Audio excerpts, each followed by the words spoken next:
Iniciamos el tercer día del Foro Global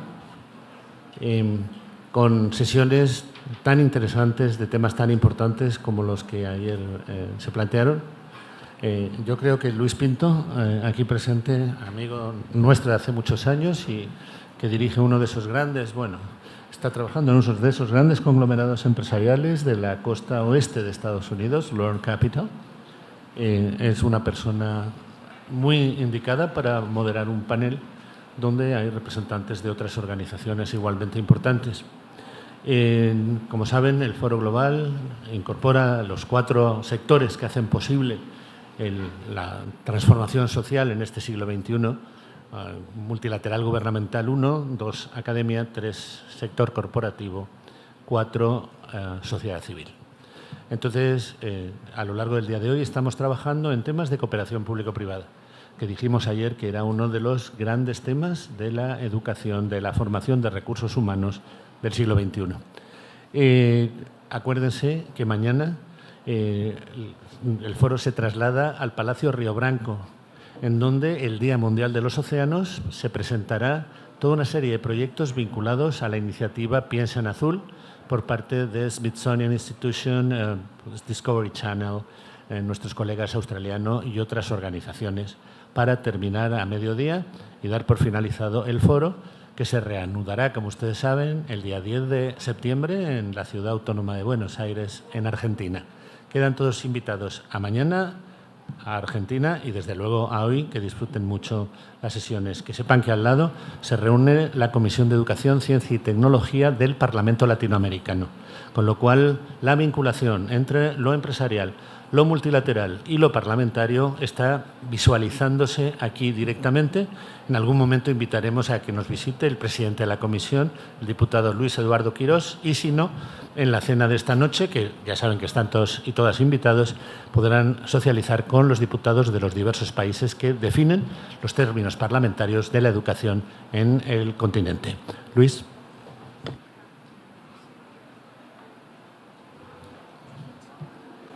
Muchas gracias. Buenos días a todos.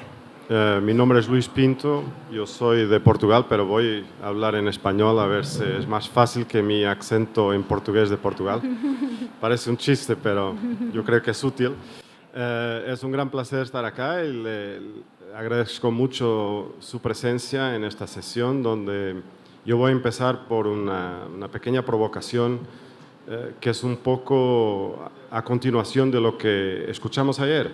Y ese tema de alianza público-privada es un tema muy importante hoy en día para poder avanzar el proceso educativo y pensar que estamos en un momento nuevo. Yo estoy en Silicon Valley, estoy en una empresa que es una inversionista de capital de riesgo, así el lado privado a 200%, y tenemos un portafolio de 95 empresas solo de educación. Son empresas que están por todo el mundo a hacer proyectos muy diversos y nos damos cuenta de que cambió algo en los últimos 12, 18 meses, que es un poco esa perspectiva de cómo la inteligencia artificial va a cambiar todos los procesos de aprendizaje de una manera que se llama exponencial de verdad. Por eso tenemos acá en Virtual Educa esa oportunidad de hablar de educación exponencial.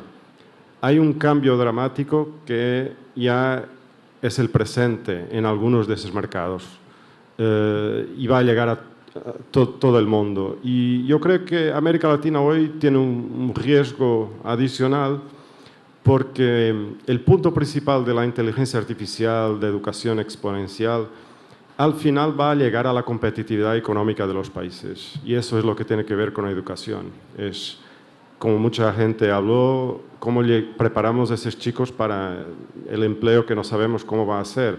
La cuestión es que todas las profesiones, y ayer teníamos datos sobre eso, decir, cómo es que alguien que está en finanzas va a tener algún impacto con ese tipo de procesos. Va a llegar a un punto donde eso empieza con el diseño de los gobiernos de lo que es la estructura curricular para un aprendizaje en esas materias. Y cualquier experto, como todos nosotros que estamos acá, tenemos que seguir aprendiendo a lo largo de la vida. Y eso es una realidad que desafortunadamente no es reconocida en muchos países. Nosotros estamos en la punta de la innovación, invertimos en empresas donde tomamos todo el riesgo posible por ideas que muchas veces no tienen mucha oportunidad de llegar al mercado, pero hay que experimentar y nosotros tomamos ese riesgo. En las 95 empresas invertimos más de 250 millones de dólares. Algunas de ellas, como Coursera, como Udemy, están por toda parte. Una de nuestras empresas que está acá, Genius Plaza, que es el único representante, hoy está a atender más de 6 millones de estudiantes en 19 países. Son 12.000 escuelas, 150.000 profesores. Es una escala ya de iniciativa privada que en algún momento necesita un diálogo con los actores públicos. Y es ese diálogo que tiene que se incrementar para poder lograr los avances. Yo personalmente hace 2 años me quedé muy impactado con un estudio de Brookings Institute en Washington, D.C., que decía, ¿por qué esperar 100 años? Y es un poco, hoy en día tenemos más innovación de la que estamos a aplicar en muchos de los países que la necesitan.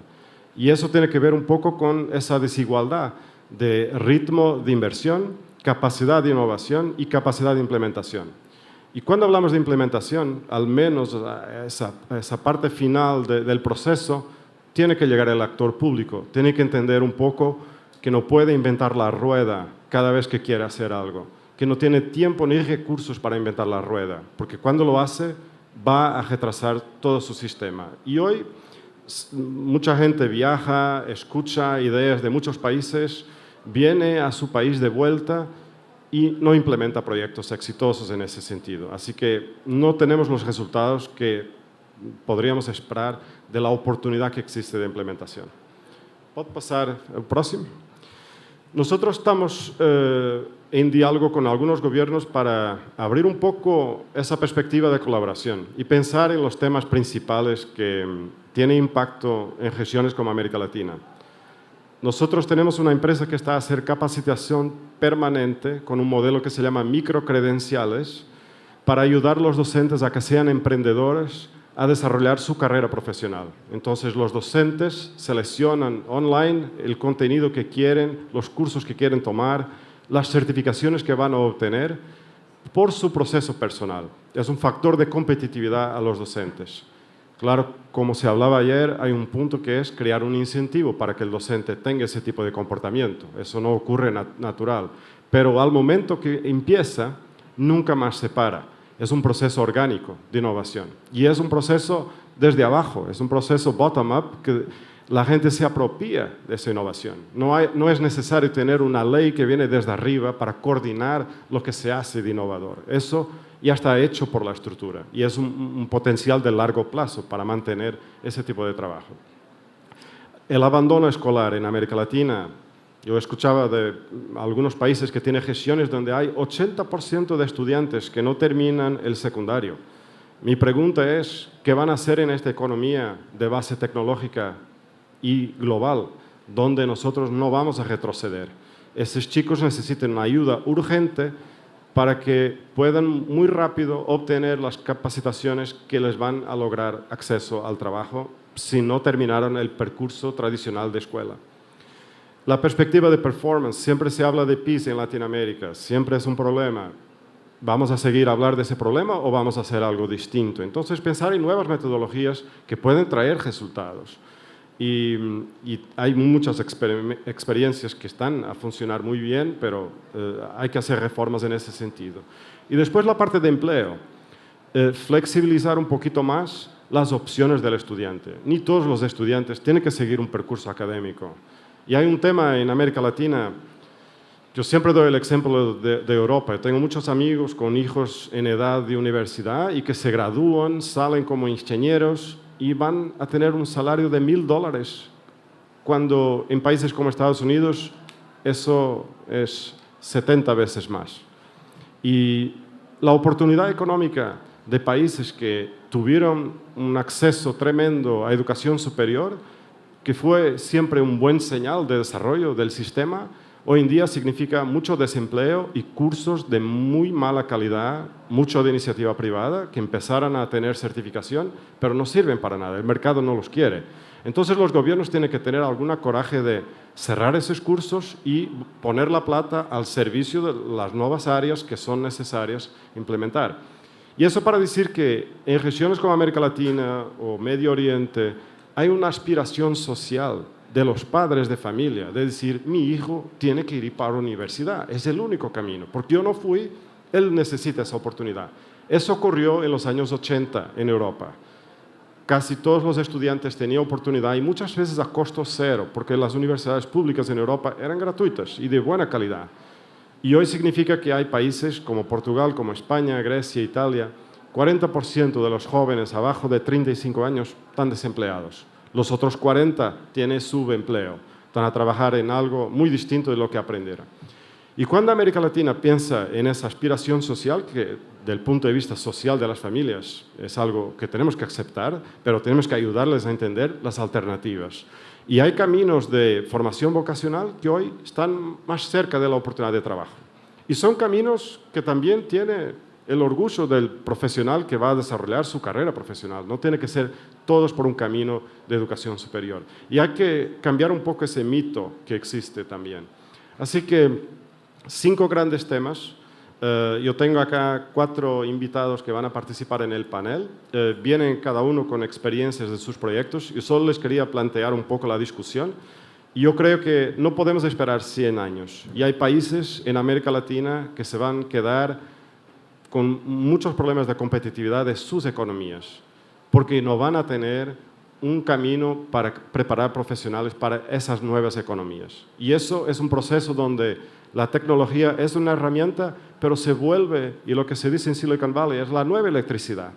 Ninguno de nosotros va a aceptar quitar la tecnología o no pensar en globalización, mismo que algunos políticos lo piensen, pero yo no creo que eso va a suceder. Entonces, los trabajadores que antes no necesitaban tantas calificaciones, hoy tienen que tener otra mentalidad de aprendizaje a lo largo de la vida y algo que tenga un objetivo práctico de acceso a sus deseos profesionales. Entonces, yo les paso a presentar los miembros del panel y vamos a tener un espacio al final para preguntas, porque como las intervenciones van a ser muy diversas, yo creo que es bueno que tengan oportunidad después de intervenir. Entonces tenemos Cecilia Miranda, que viene de Brasil, del SEBRAE, que va a ser la primera a presentarnos su discurso. Jonathan Almada viene del Instituto Estadual do Maranhão, es el rector. Shelley Benguiat es la CEO de Envirotech Education de Australia.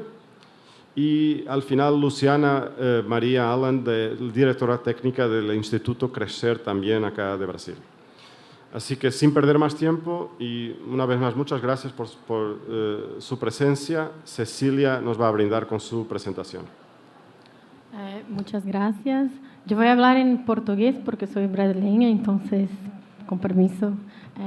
Muito obrigada. O SEBRAE fica muito feliz de poder e muito honrado de poder discutir, né, essa questão da aliança e da cooperação público-privada na educação e como a gente pode pensar em rumos, né, para esse trabalho.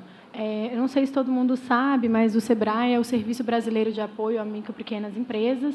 A gente trabalha para poder auxiliar os empreendedores a conseguir construir as suas realidades. E a gente começou a trabalhar, o SEBRAE tem 45 anos, a gente começou a trabalhar dando consultoria para as empresas para que elas pudessem melhorar fluxo de caixa, processos, essas coisas todas. E aí o SEBRAE começou a perceber que a gente precisava atuar porta para fora da empresa. A gente atuava porta para dentro da empresa, então a gente conseguia ajudar os empreendedores, mas eles estavam num ambiente muito ruim.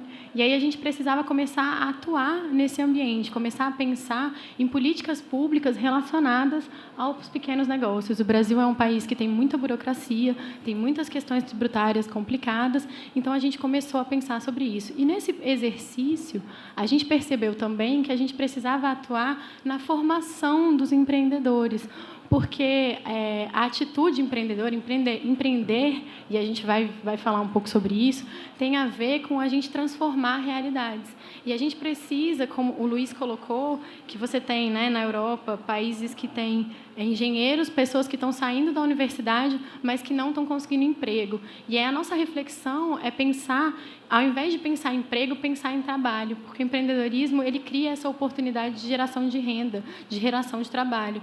Então, a intenção do nosso programa de educação empreendedora é a gente construir capacidades empreendedoras nos jovens, nas crianças e jovens, para que a gente possa fazer com que eles comecem a pensar suas realidades de uma forma diferente. Você pode passar para mim? Eu trouxe aqui, está em português a apresentação, mas eu leio para a gente poder conseguir traduzir.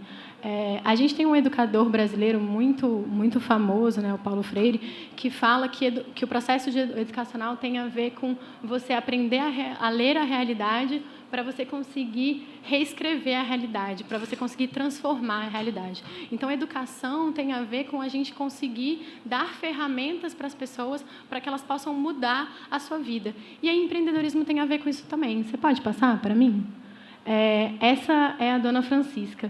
Dona Francisca é uma empresária, hoje ela é empresária, mas alguns anos atrás ela apanhava do marido e ela foi pedir R$1 para comprar comida para os filhos e o marido negou e jogou uma nota de R$50 e falou assim: eu vou pegar essa nota e eu vou beber essa nota e você vai passar fome. Aquilo fez com que ela ficasse muito entristecida e começasse a perceber que ela estava numa realidade muito vulnerável. Ela viu um programa de TV, uma pessoa ensinando a fazer biscuit e começou a fazer biscuit. Ela não tinha as ferramentas, os ingredientes para fazer o biscuit, mas ela resolveu usar a mandioca. Ela é do interior do Rio Grande do Norte, ela mora em Mossoró. E aí ela começou a mexer com o biscuit, começou a desenvolver isso, foi até o Sebrae, começou a fazer cursos de empreendedorismo, começou a entender que ela tinha capacidade e hoje ela exporta para a Alemanha, para a Holanda, leva a arte dela, ela emprega 3 pessoas, então ela não ficou rica, como ela diz aí, ela não enriqueceu, mas ela conseguiu comprar uma casa, conseguiu dar uma vida para os filhos dela. Você passa para a próxima, para mim? Esse que vocês estão vendo é o Frederico Amorim. Frederico Amorim é de uma comunidade, numa capital aqui, né, de Belo Horizonte. O Frederico ele foi aluno de um dos nossos núcleos de empreendedorismo juvenil, que é um curso técnico, que eu vou explicar um pouco mais para vocês na frente, que ele estava brincando com um amigo dele, com uma coisa relacionada à droga. Ele viu um panfleto da escola e foi para a escola para ser aluno de empreendedorismo. E aí ele montou o que ele chama de mix lanches. Ele começou a fazer sanduíches como um exercício da escola e ele inventou uma pasta parecida com uma maionese, que é uma maionese que não estraga. Então ele fez algumas adaptações e hoje ele tem três lanchonetes lá em Belo Horizonte. E o que ele coloca para a gente é que a maior parte dos amigos dele estão ou mortos ou presos porque eles são de comunidades, né? Então, assim, eles estão em uma situação de violência muito presente e que ele, por conta do empreendedorismo, conseguiu se salvar, porque ele consegue olhar e ele conseguiu entender que ele era capaz. E aí, você pode passar para mim? O que a gente fala muito no Sebrae é que a intenção que empreender é a capacidade que você tem de executar, de você pegar aquilo que você entende, ou que você aprende, ou que você conhece, e colocar aquilo em prática. Então, muitas vezes, quando a gente está na universidade, aprendendo engenharia e essas coisas todas, a gente tem essa noção técnica, mas não sabe como levar isso para o mercado, ou transformar todo esse conhecimento técnico em oportunidades. E empreendedorismo tem a ver com isso. E é por isso que a gente juntou educação e empreendedorismo. Você pode passar para mim, por favor? Os nossos conteúdos e os nossos trabalhos no programa de educação empreendedora têm a ver com a gente despertar a capacidade empreendedora nas pessoas, nos jovens e nas crianças. Os programas começam a partir do primeiro ano, né, do ensino fundamental e vão até o final do ensino superior. E a intenção não é a gente criar empresário, porque quando a gente começou a trabalhar com isso, começou toda uma discussão, eles estão querendo formar empresário, é isso. Na verdade, a intenção não é a gente, de fato, transformar em empresário, mas a gente começar a criar uma cultura no país de empreendedorismo, de pessoas que sabem responder a problemas de forma empreendedora. E o que é isso? O empreendedor é uma pessoa que olha para um problema e reconhece aquele problema como uma oportunidade. E é essa a intenção do nosso programa, que ele está dividido. Você pode passar para mim, por favor? A gente inclui, como é que a gente faz isso, né? A gente inclui conteúdos de empreendedorismo nas grades regulares do ensino fundamental, do ensino médio e do ensino superior. A gente treina professores, porque a nossa intenção é fazer com que a gente construa cidadãos mais preparados para construir novas realidades, para conseguir transformar a sua realidade, para conseguir olhar para as questões do seu município, do seu território, do seu país, de uma forma diferente. E todos os conteúdos, eles têm uma intenção de mostrar para as crianças e para os jovens que eles são agentes transformadores, que se o mundo pode mudá-los, eles também podem mudar o mundo. E aí a atuação do programa é nos 3 níveis, no ensino fundamental, do 1º ao 9º ano, no ensino médio e no ensino superior. Entre o ensino médio e o ensino superior, a gente também tem o ensino técnico. E aí eu vou explicar um pouquinho mais para vocês. Mas o mais importante do nosso trabalho é que esse trabalho só é possível porque ele é um trabalho em parceria. Para o ensino fundamental, como no Brasil o ensino fundamental é regido pelas prefeituras, pelo governo local, governo municipal local, a gente faz parcerias com as secretarias de educação e as prefeituras para que a gente possa levar os conteúdos para os professores, a gente treina os professores e são os professores os responsáveis por levar o conteúdo. Então, o SEBRAE fornece o material, a metodologia, e aí, assim, o professor de matemática vai ensinar matemática pensando em questões de empreendedorismo. Todos os conteúdos pensam em sustentabilidade, em formas também da gente mostrar para o professor que ele pode ter uma atitude diferente dentro de sala de aula, que ele pode ser empreendedor dentro da sala de aula. A gente, no ensino médio, como a gente tem um trabalho, né, o ensino médio no Brasil é relacionado ao governo do Estado, então a gente tem uma parceria, inclusive, muito grande aqui no governo do Estado da Bahia. A gente está em 33 centros profissionalizantes, já treinou mais de 700 professores na educação básica, está treinando esse ano, a gente vai chegar em 50 mil alunos esse ano, e aí a gente faz um trabalho com o governo do Estado. E, no ensino superior, a gente tem parcerias com as instituições de ensino, com as faculdades, com os centros universitários, com as universidades. Pode passar, por favor. Só para vocês terem uma noção, né, de como funciona cada metodologia, no ensino fundamental, a gente tem um programa chamado Jovens Empreendedores, Primeiros Passos, e eu queria pedir licença para vocês, porque, mais do que explicar o que esse programa faz, eu queria ler a redação de uma aluna que tem 9 anos e que é de um município aqui do interior da Bahia, que fala sobre a experiência dela. Sou Joyce e há 2 anos estou cursando o GEP. É muito legal poder saber fazer receitas, aprender novos caminhos, além de novas expectativas para o futuro. Participar do GEP não é fácil, mas é muito legal. Às vezes temos algumas dificuldades na sala de aula, mas sempre trabalhamos em equipe. Muitas pessoas preferem um lanche e outras pessoas preferem outros lanches, mas, na feira, pretendemos fazer o melhor para vender para todo mundo o melhor para os nossos clientes. Todos nós somos muito persistentes e vamos juntos fazer o melhor. E isso é uma promessa dos alunos do 5º ano A. Esse é um trabalho que é feito com as crianças e, no final, é um trabalho de 4 meses, e, no final do ano, eles fazem uma feira de culminância. Então, eles levam o que eles aprenderam para essa feira, e aí eles são responsáveis por conseguir organizar a feira, ter espaço, fazer toda a divulgação da feira, vender, e todo o recurso que eles recebem na feira, todas as turmas em conjunto decidem o que eles vão fazer de melhoria para a escola. Então, a gente trata essa questão deles conseguirem recursos para melhorar o ambiente que eles estão dentro. Você pode passar para mim, por favor? Você passa? Cadê o moço?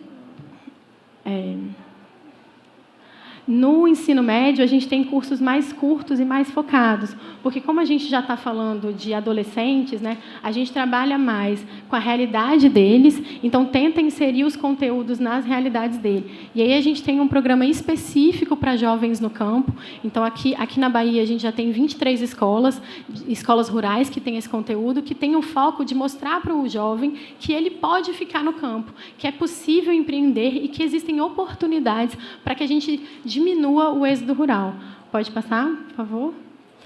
A gente tem aqui na Bahia e em Minas Gerais, que é uma metodologia que foi criada pelo Sebrae Minas, o que a gente chama de Escola de Formação Gerencial. Essa escola só é possível porque a gente tem parceria com o governo do Estado. A gente tem uma aqui em Salvador, que é o nosso piloto, que a gente está rodando esse ano, que fica em Águas de Menino.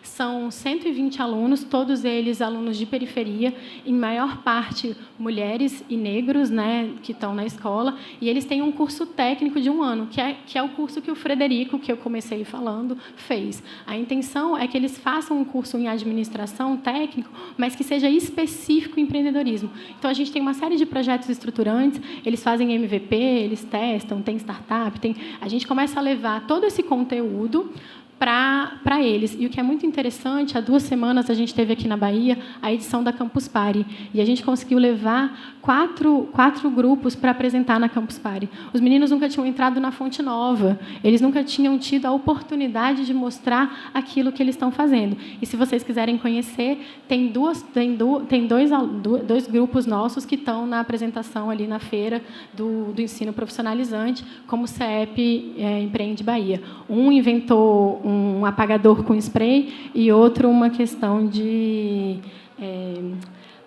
secar toalhas de uma forma mais fácil. Então, eles estão aqui apresentando e a gente está dando oportunidade para os jovens, para eles entenderem que eles podem mudar as realidades. Você passa para mim? No ensino superior, a gente trabalha com 2 focos. Ofertar disciplinas específicas, como disciplinas de empreendedorismo, então, empreendedorismo e inovação, empreendedorismo e negócios sociais, empreendedorismo, né, para que sejam matérias optativas, de cursos como saúde, medicina, engenharia, todos esses cursos. E a gente também trabalha muito na criação e no fomento de ecossistemas de inovação. Então, empresas júniores, núcleos de inovação, coisas que tenham a ver com startups, e aí a gente tem uma série de metodologias que são trabalhadas para startups dentro das universidades. Você passa para mim, por favor? Aqui na Bahia, só para vocês terem uma noção, esse é um programa do Sebrae que é nacional, né? A gente já treinou mais de, a gente já conseguiu chegar em mais de 2 milhões de alunos, mas aqui na Bahia, especificamente, a gente está em 80 municípios. Para vocês terem uma noção, a Bahia tem 417, a gente tem um território muito grande, mas a gente está em 19% dos municípios. Esse ano a gente deve ampliar mais. A gente está em 33 centros profissionalizantes, tem parceria com 23 instituições de ensino superior que estão espalhadas pelo Estado. A gente não trabalha só com Salvador. A gente já capacitou mais de 4 mil professores e mais de 110 mil alunos. Você passa para mim, por favor? Eu queria, assim, como o foco do painel é falar sobre a parceria público-privada, pontuar que, para a gente, a parceria é fundamental, porque o Sebrae ele não entende de educação formal, né, dessa questão dos currículos e tudo mais. O que a gente entende é de empreendedorismo, porque é aquilo que a gente respira. Então, o que a gente faz é propor para os professores para que eles entrem nesse mundo e passem a trabalhar isso com os alunos. Se a gente não tem uma parceria forte das prefeituras e do governo do Estado, a gente não consegue convencer o professor, porque, de alguma forma, ele está tendo que ter um trabalho a mais, né? Ele não vai ensinar matemática da maneira como ele sempre ensinou, ele vai ensinar matemática de uma outra forma. Então, para a gente, assim, educação empreendedora é uma política pública que precisa ser trabalhada, e aqui na Bahia o governo do Estado tem essa percepção e tem trabalhado com a gente de uma forma muito próxima e muito junta. Você passa para mim, por favor? Eu só quis trazer aqui, né, algumas tendências em relação ao ensino, né, que a gente fala muito sobre educação, que é a questão da flexibilização do currículo, o uso coerente da tecnologia, o incentivo à solidariedade, a ampliação dos espaços escolares, que é você entender que a sala de aula ela não se restringe àquele espaço e que esse espaço de educação acontece, e isso acontece muito nos nossos projetos, porque o que acaba acontecendo é que aqueles alunos eles estão aprendendo coisas e aí eles veem a mãe que faz bolo fazendo conta para saber qual vai ser o preço do bolo. E aí o aluno vira para a mãe e fala assim: não, mãe, está fazendo errado. Não é assim. Eu aprendi na escola que a gente tem que fazer o preço, tem que pensar no custo da luz, no custo da água. Então, assim, há um transbordamento do trabalho que a gente faz com os alunos nas famílias. Porque, para a gente lançar os programas, a gente convida os pais para entenderem qual é o conteúdo que as crianças estão recebendo. E para convidá-los, caso eles queiram, para ter acesso a conteúdos de empreendedorismo que o Sebrae já tem para todo mundo, né? Então, assim, existe um envolvimento da sociedade, da comunidade nesse trabalho. Você passa para mim? Enfim, só para falar um pouco mais sobre isso, né? Metodologias ativas, então todos os conteúdos têm a ver com eles fazerem, com eles colocarem a mão na massa. A questão da qualidade na saúde física e psicológica. O trabalho com o empreendedorismo é um trabalho muito atitudinal. É da gente mostrar que eles são capazes, que eles podem, que a realidade deles são eles que constroem e que, se eles quiserem construir realidades diferentes, eles podem fazer isso. A questão da gamificação, então a gente tem uma série de coisas, de jogos e de coisas lúdicas, e a questão, né, de você ter os pupilos em ação, assim, que o empoderamento do aluno. O aluno tem muito acesso à informação, então ele pode trabalhar de uma outra forma. Então, assim, essa questão do professor respeitar o aluno enquanto um ser pensante que está ali trocando e não está só recebendo. E o empreendedorismo, que é uma tendência que, enfim, a gente trabalha em todos os cursos. E aí, você passa para mim, por favor?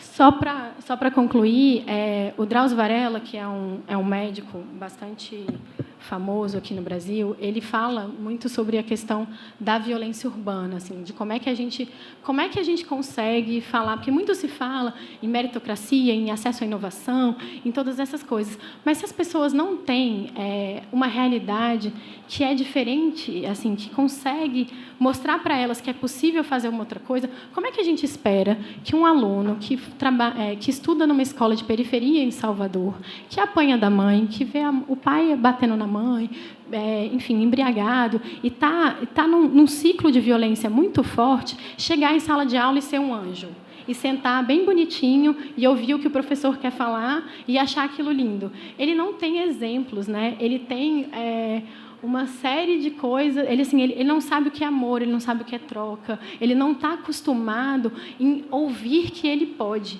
E se ele não está acostumado a ouvir que ele pode, ele não vai poder, porque ele vai passar por um ciclo de entendimento de que aquilo que ele está fazendo, de que ele não presta, de que ele não é uma pessoa boa, de que ele não sabe fazer e de que ele não tem exemplos para olhar.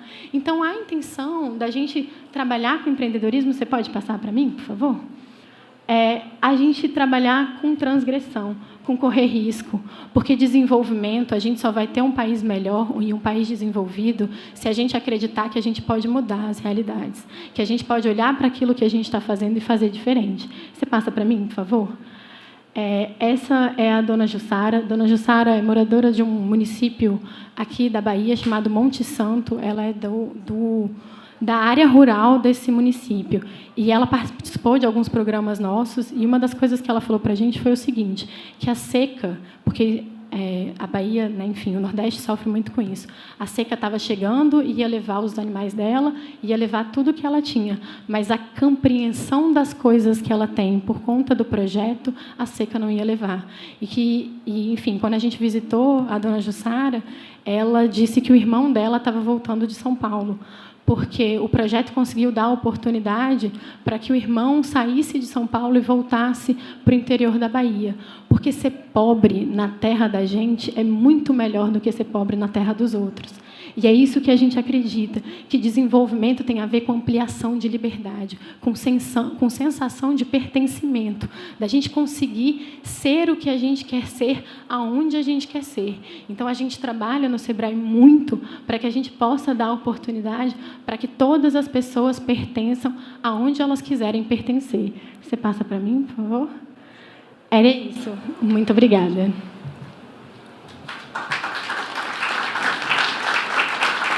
Obrigado, Cecília.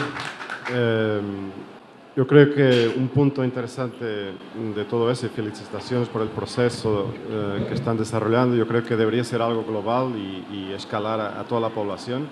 Y hay un tema que es empezar temprano, porque hace 20 años se hablaba que aprender liderazgo tendríamos que hacer un MBA, y no es así. Cuando hablamos de emprendedorismo, los chicos pequeños hablan a la mamá a decirle, no, yo aprendí de esa manera, y eso es una ayuda. Y un punto que me gustaría volver a lo que yo les decía por introducción es importante traer a los padres a la escuela para entender lo que cambió en el mundo. No solo el exterior, pero también el proceso de aprendizaje en la escuela, para que ellos puedan ayudar a sus hijos, porque hoy están muy desconectados. Y en todas las sociedades, no es un tema de países emergentes, no, es por toda parte, porque tenemos nuestro tiempo dividido mucho por televisión, por internet, por nuestras tareas profesionales, y eso no ayuda a tener ese soporte que los niños también siempre van a necesitar. Así que felicitaciones para vuestro proyecto. Pasamos al segundo ponente, que va a ser Jonathan Almada, del Instituto Estadual do Maranhão.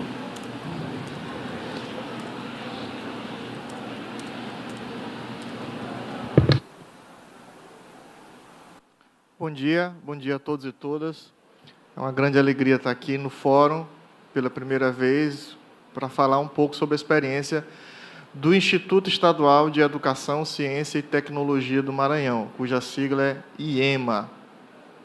E eu trouxe aqui 3 casos de cooperação público-privada do nosso instituto e falo um pouco dos resultados que nós obtivemos ao longo desses 3 anos e 5 meses de existência e efetivo funcionamento. Próximo. Já falei, pode passar. Próximo. O IEMA foi criado em 2015, é a primeira rede de educação profissional e tecnológica em tempo integral do nosso estado, o estado do Maranhão. Foi criada pelo governador Flávio Dino e nós fizemos um trabalho de utilizar um investimento público e parcerias privadas. Então, nós temos um aporte de 240 milhões do BNDES, que está aplicado na construção da infraestrutura educacional. Então, em geral, no estado do Maranhão, as escolas que nós temos notícias, especialmente na televisão, na mídia, são escolas de barro e palha. E, geralmente, isso é motivo de matéria sensacionalista, dizendo que toda a escola no Maranhão é de barro e palha. E, nesse governo, que, por sinal, é o primeiro estado brasileiro governado pelo Partido Comunista do Brasil, quero dizer a vocês, nós não estamos fazendo bombas, nós estamos inventando e reinventando a educação pública, porque nós acreditamos nela. E esse aporte de 240 milhões está construindo uma nova infraestrutura educacional que não existia em nosso estado. Pode passar. Esse é o mapa atual. Nós conseguimos implantar 26 unidades, sendo 13 plenas e 13 vocacionais. Nas unidades plenas, nós temos o ensino médio técnico de tempo integral. Então, os estudantes entram às 7 da manhã, saem às 5 da tarde, fazem as 3 refeições do dia, têm um currículo diferenciado, acesso a laboratórios, quadra poliesportiva, biblioteca, professores em dedicação exclusiva naquela unidade. Nas unidades vocacionais, nós trabalhamos com o público de jovens, adultos e idosos. Seja o jovem que está estudando na rede pública de ensino e tem um turno disponível para fazer um curso profissionalizante conosco, seja aquele adulto, outro jovem que abandonou a escola e quer fazer uma qualificação profissional, ou o trabalhador que já tem uma formação, uma profissão, mas quer fazer uma atualização desses conhecimentos. Além disso, nós temos 70 polos em 70 cidades do Maranhão que foram implantados com parcerias, seja prefeituras, os governos locais, associações, sindicatos, igrejas, e assim a gente conseguiu irradiar a atuação do Instituto com a educação profissional e tecnológica, que é a nossa principal missão. O próximo. Atualmente, nós temos 20 cursos técnicos sendo oferecidos. Eu poderia destacar desses 20 o curso experimental de informática biomédica, que é uma área que já existe, curso superior, mas não tinha o curso técnico. Então, nós estamos fazendo uma experiência com esse curso em uma área que é caracterizada por ter muitos hospitais, muitas clínicas, e a necessidade desse profissional, que é o profissional que basicamente trabalha com programação voltada para a área de saúde. Posso citar também o curso de equipamentos biomédicos, que aí você já vai cuidar do hardware, né, dos equipamentos em si que existem em clínicas e você precisa do técnico para consertá-los, né, o raio-x, o aparelho de ultrassom, etc. Pode passar, próximo. Além desses 20 cursos técnicos, nós oferecemos 55 cursos FIC, são cursos de formação inicial e continuada, cursos com duração de 3 a 4 meses, de 160 a 200 horas. Esses cursos eles têm um impacto muito grande nos arranjos produtivos locais, porque toda a oferta do IEMA é feita com base no que aquela sociedade, aquela comunidade, aquele empresário ou aquele conjunto de empreendedores tem a necessidade, que cursos eles precisam e se nós podemos oferecer dentro da demanda que eles apresentam. Pode passar. Vou falar dos 3 casos exitosos. O primeiro caso é com o ICE, que é o Instituto de Corresponsabilidade Educacional. O segundo caso é com a empresa Vale, vocês conhecem, empresa de mineração. E o terceiro caso é relativo ao polo de couros, onde tem curtumes. E, por último, eu falo dos resultados que nós alcançamos nesse período. Pode passar. Pode passar.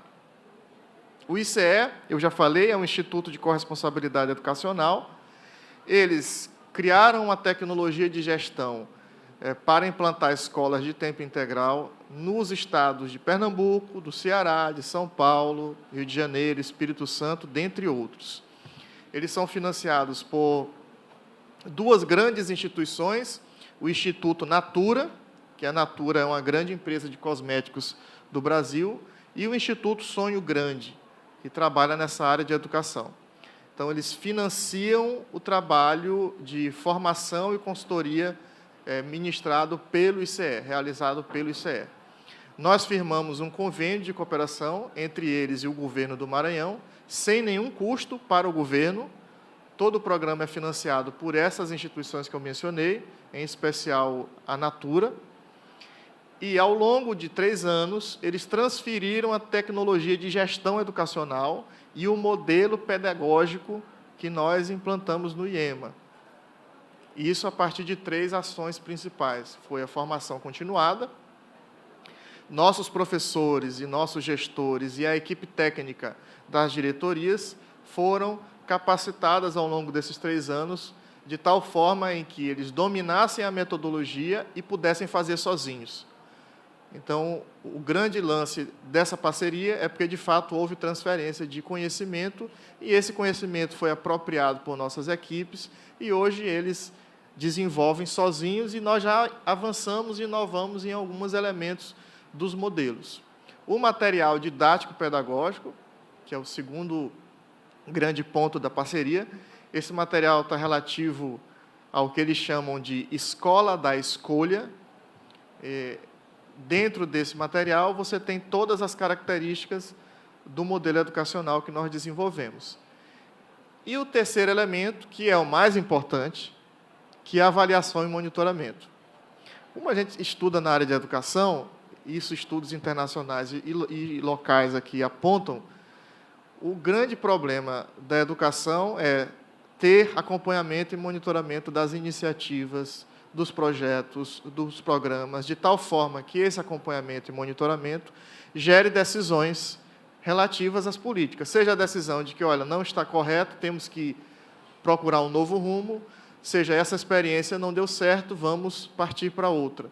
Como esse processo, esse trabalho não é comumente realizado no âmbito da educação pública brasileira, isso faz com que a gente demore a avançar.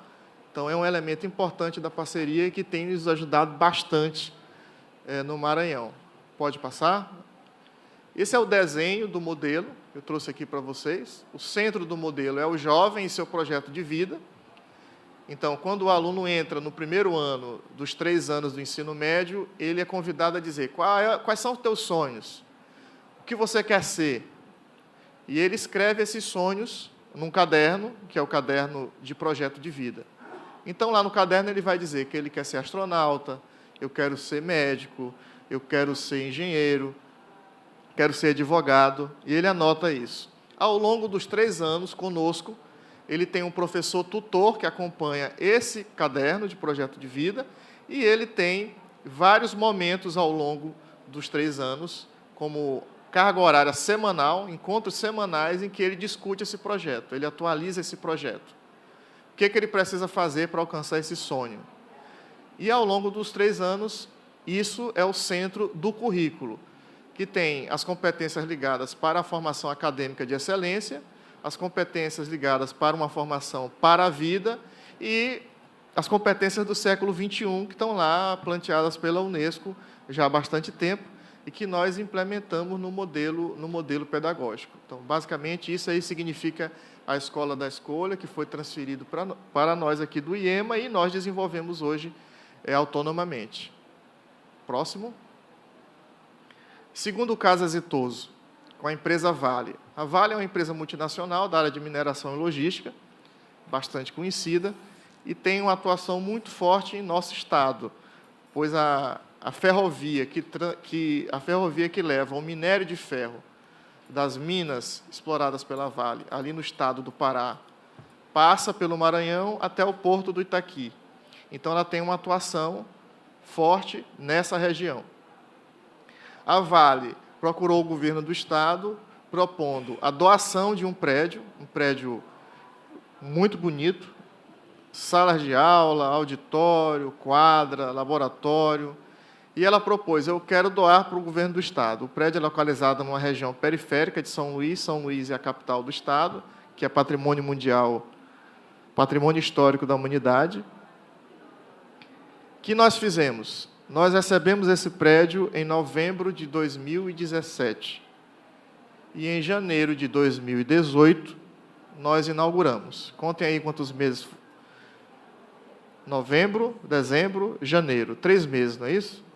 Quem que fez isso? O setor público brasileiro. O governo, com seus contratos, com sua atuação, que em 3 meses colocou para funcionar a escola.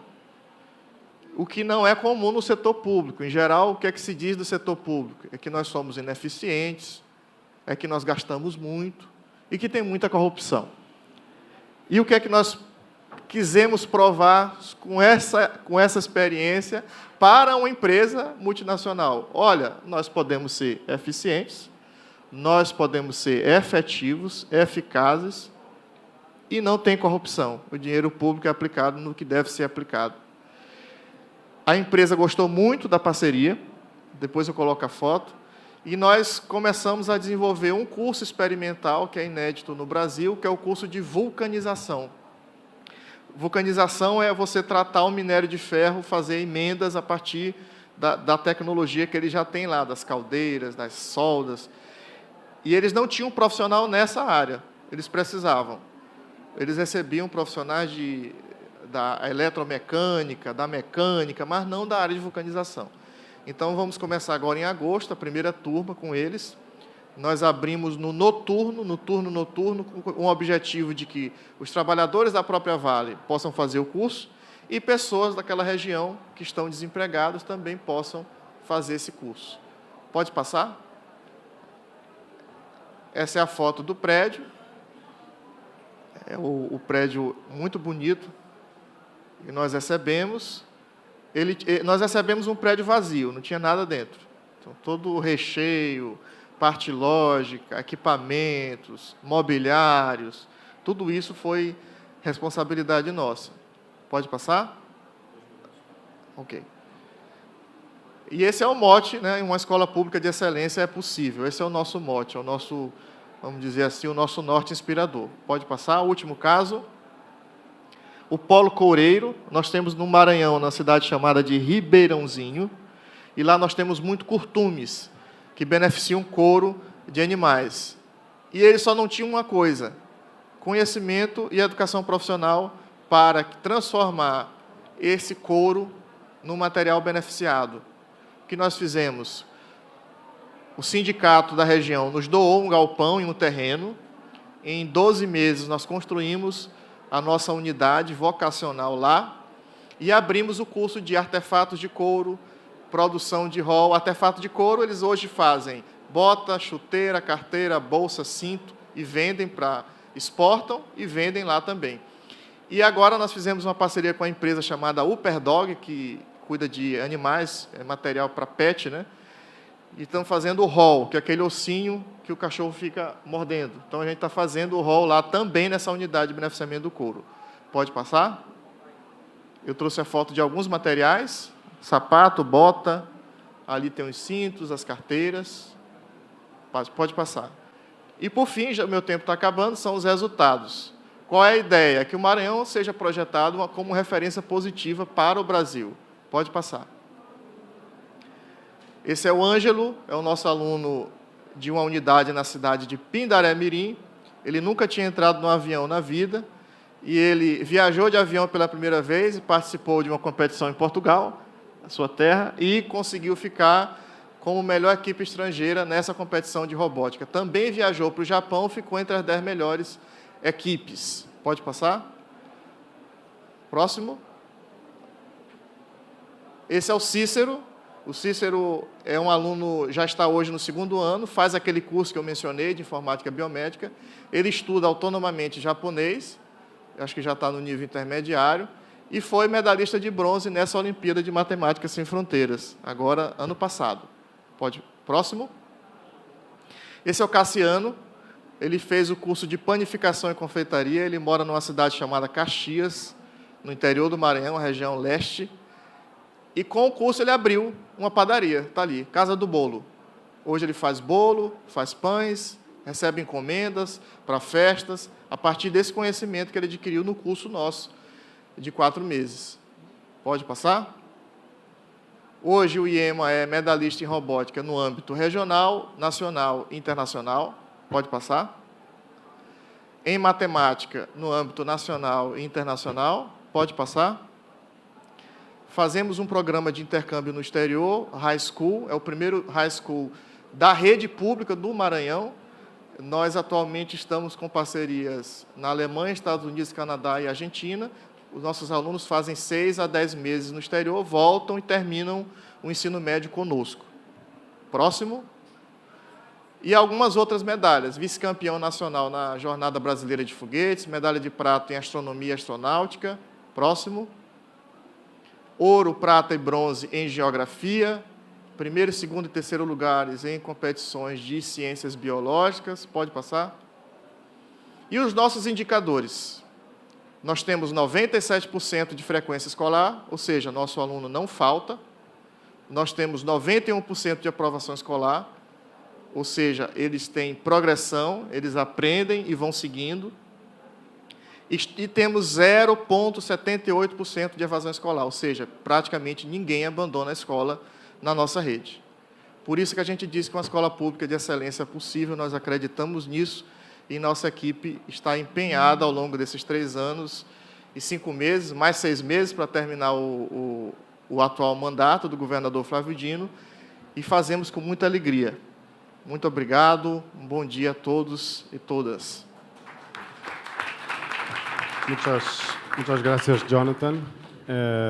Impresionante el proyecto y de verdad tiene que salir de Maranhão a otros estados y a otros países, que es un poco el tema. La transferencia de conocimiento existe y es una forma de poder escalar. Y creo que hablaste de otro punto que yo lo veo por muchos países, que es ese punto de conectar un proyecto de vida, conectar la escuela con la realidad del estudiante. El estudiante tiene sueños. Tiene que hacer sentido en el percurso y el tiempo que él va a pasar en una institución que se llama escuela. Y eso para él es la motivación. Y tener un resultado como ese de 0,78% de abandono escolar en esos proyectos, seguro que no existe en Brasil en ningún otro lugar, y probablemente en América Latina y en Europa. Yo creo que muchos países se quedan por los 2-3%. Así que son ejemplos que tenemos que seguir impulsando para otros lugares. Vamos a pasar a Shelley Benguiat, CEO de Envirotech Education de Australia.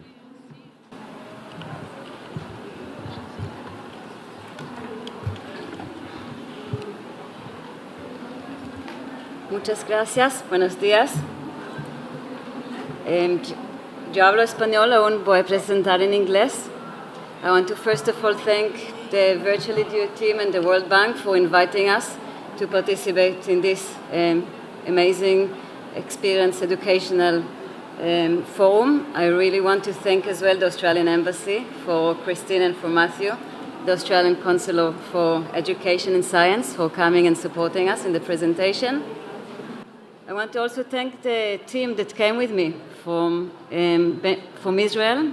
We have Nadav and Jenny from University of Ben Gurion, and my own team that include Roberta, oceanographer from Brazil.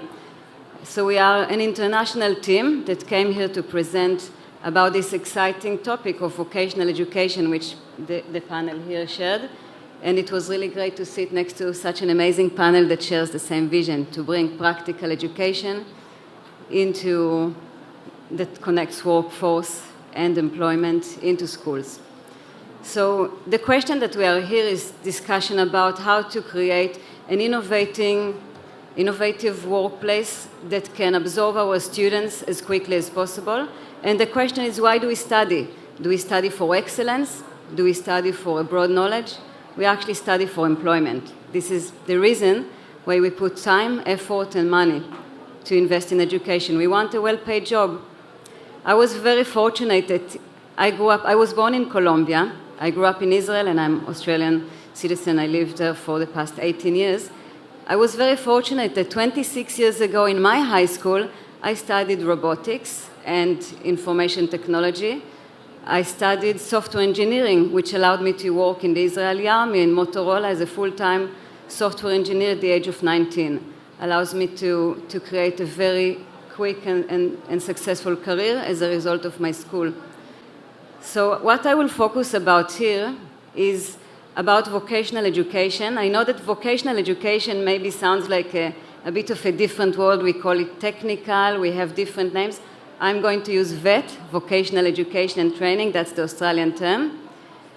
I'm going to focus about the benefits of incorporating VET in schools, and I'm going to specifically focus about a topic that was not yet discussed today as much as needed and in the years that have passed, which is sustainability, environmental management, and really the focus that for me is the most important in education, which if we teach our kids about how to really look at the future from a professional point of view, remind them that we also need to look at the future in terms of their ability to have water, clean air, and sustain life on this planet. So I will come back constantly to the purpose of our visit here. We came here to participate in tomorrow's event, which we are presenting courses and standards that we developed for the purpose of marine biology as part of vocational education, and we are presenting it as we believe that it can greatly support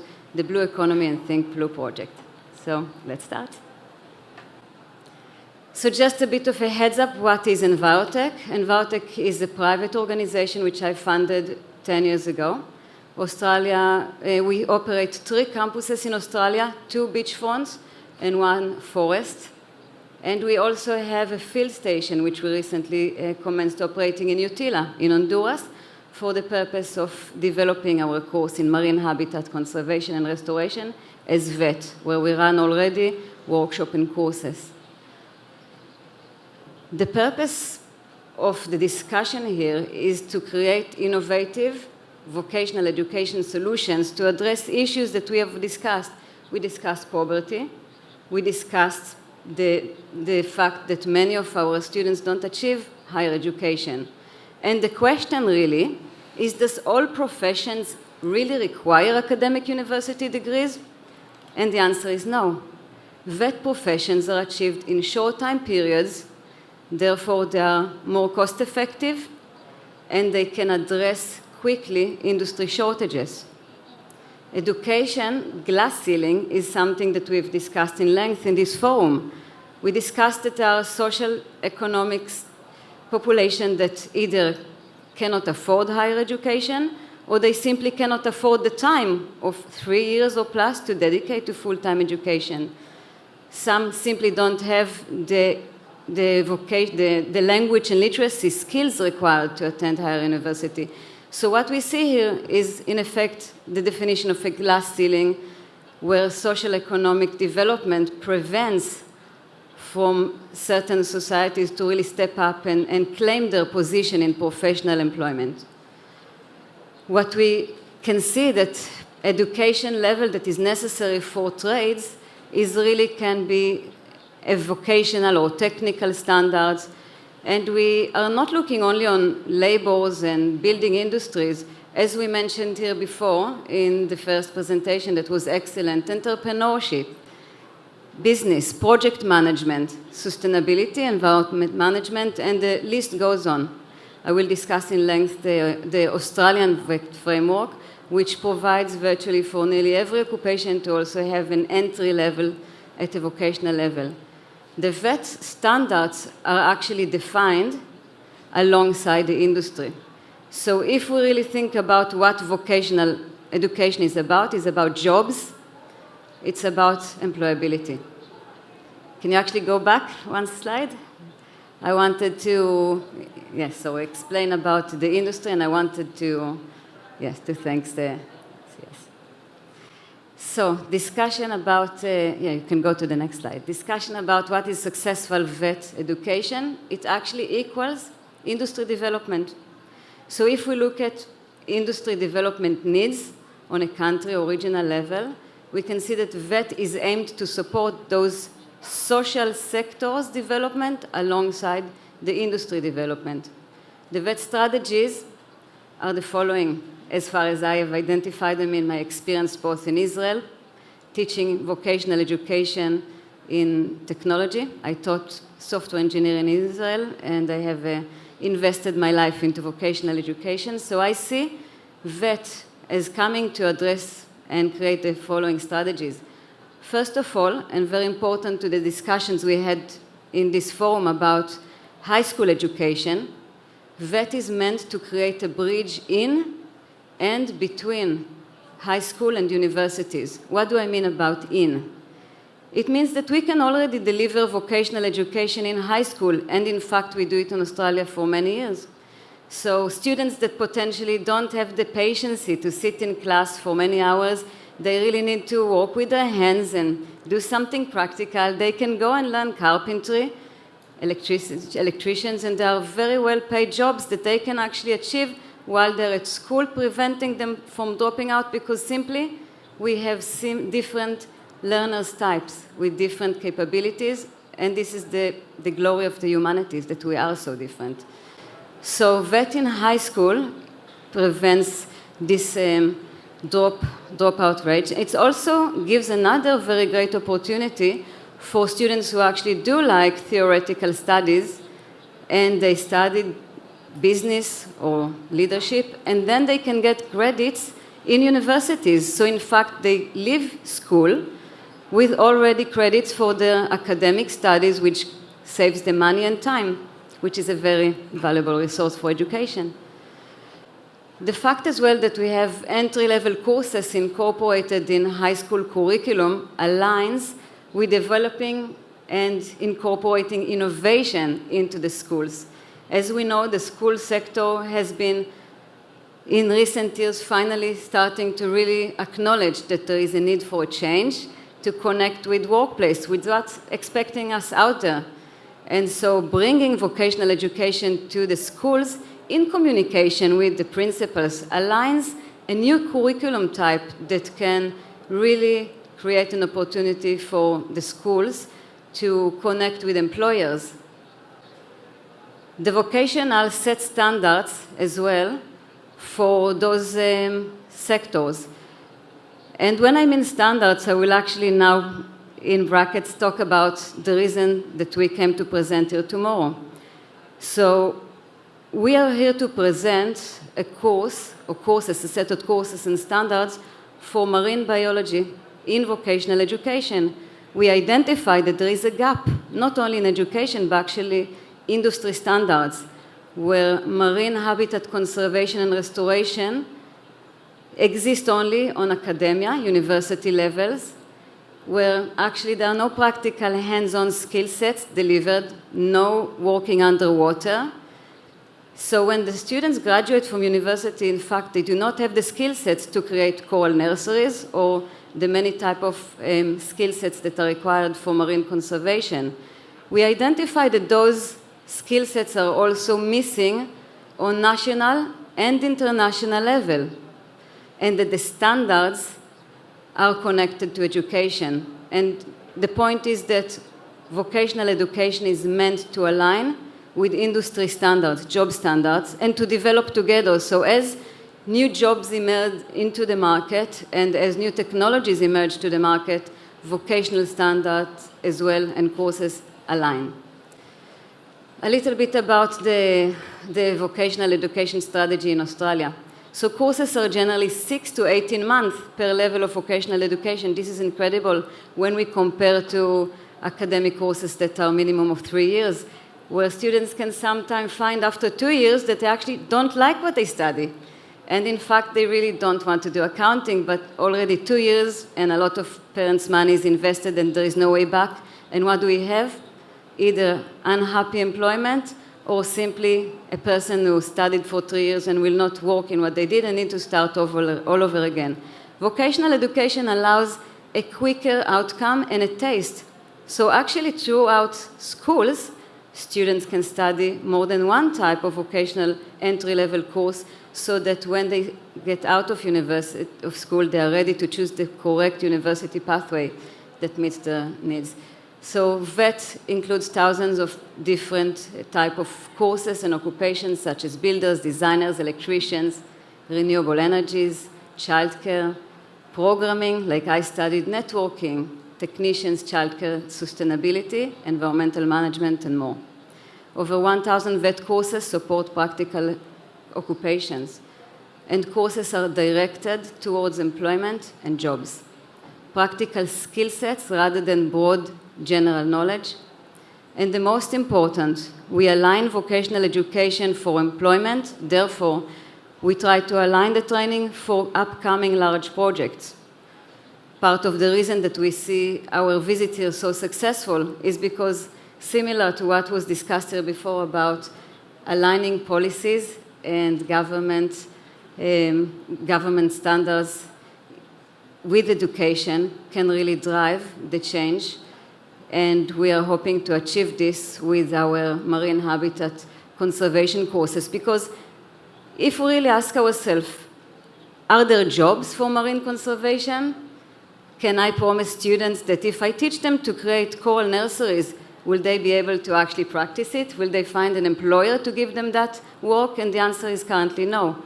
The sector is underdeveloped and requires government support to ensure that their environmental projects align for us to, first of all, as educators, assess the skills that will be required to complete these projects successfully, and to promise our students that if they choose these courses, they will have jobs.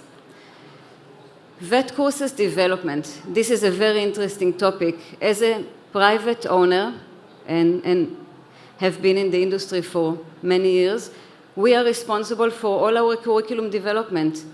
Envirotech has a team of academic and industry people that developed our own courses from scratch.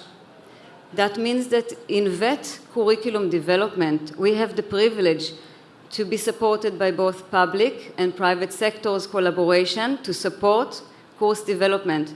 This is incredible because here industry, employers, and the public sector come as one to really assess the needs for development of new courses. The course development is driven by industry needs, and we conduct consultation with employers on what really they would like their graduates to know to get the job. So we address job-specific specializations. It is not enough to study general course in information technology. You have to really know what your specialization, whether you're a programmer that can develop in PHP or .NET to really find a job, because job places are really looking for specific specializations. We expose students to workplace technology and give them real experience, a taste of what's expected for them in the workplace.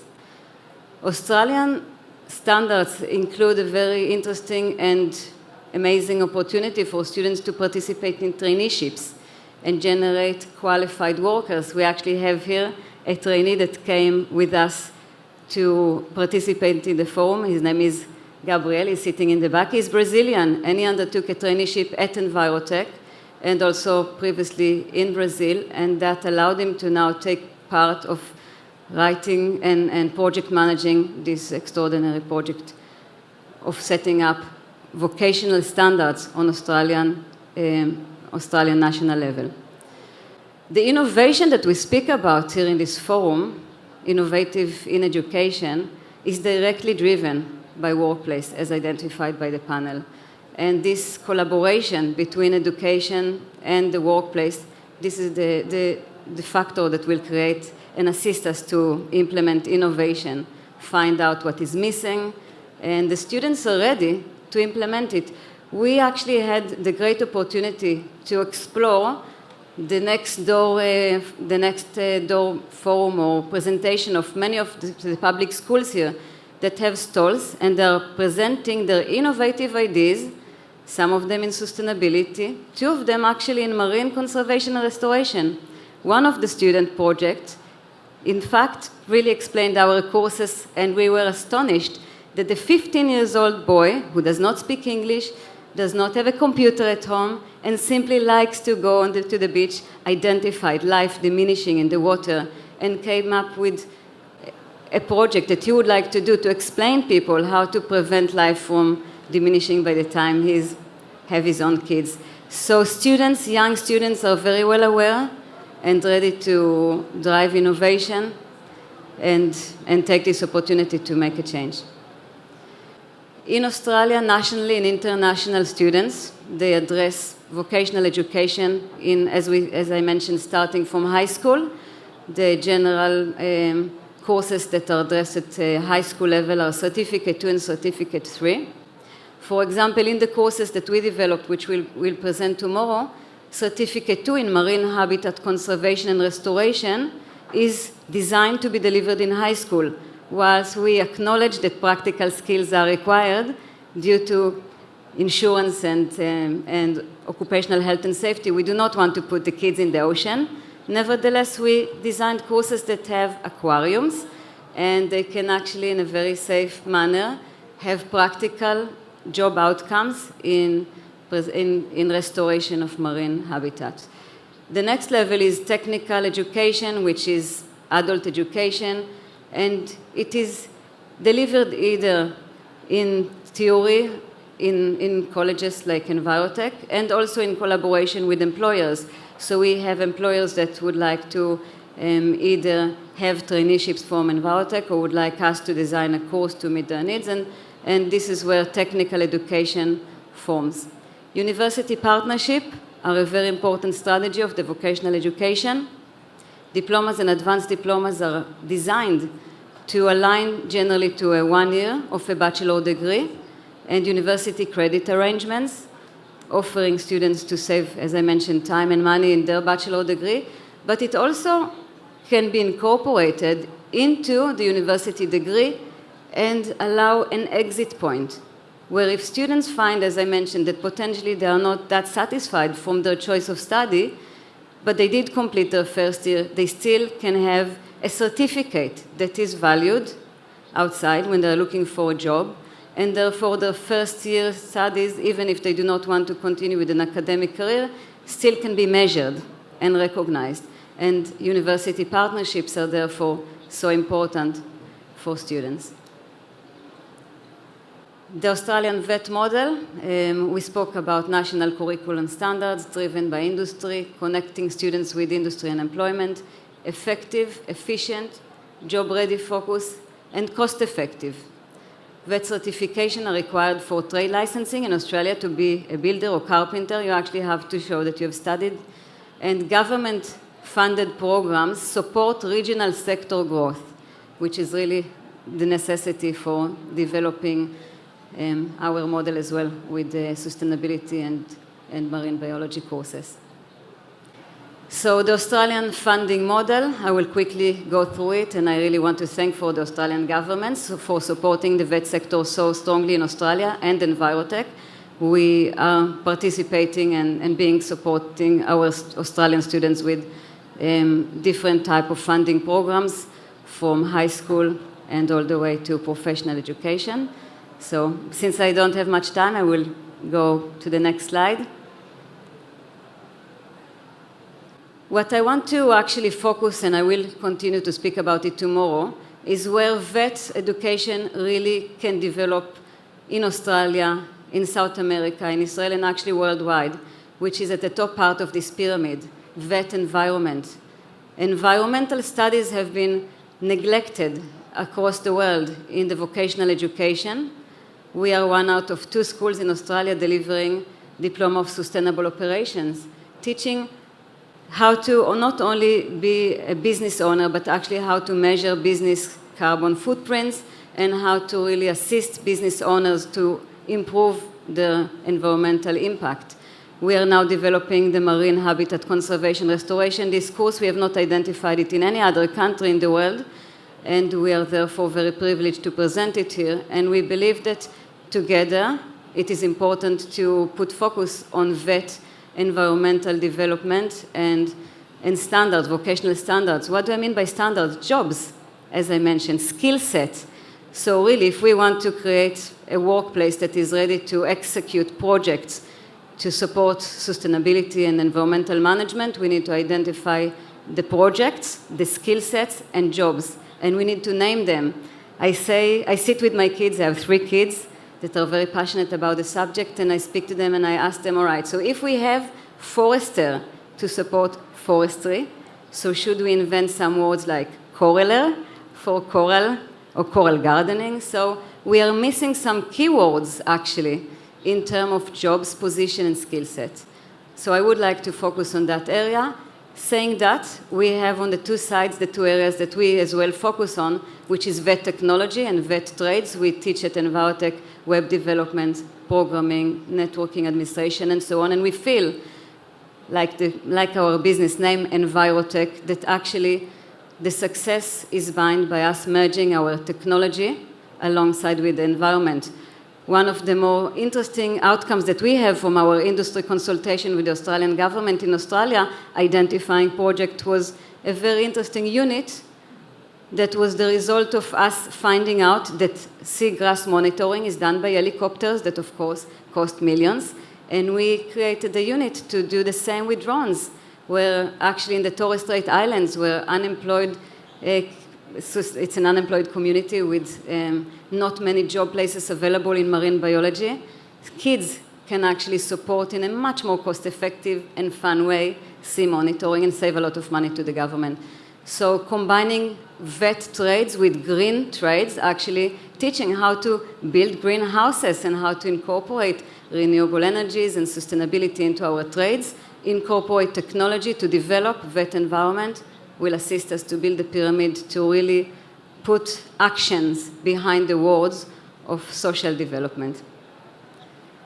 The last slide is actually just meant to explain what we have identified in the VET sectors.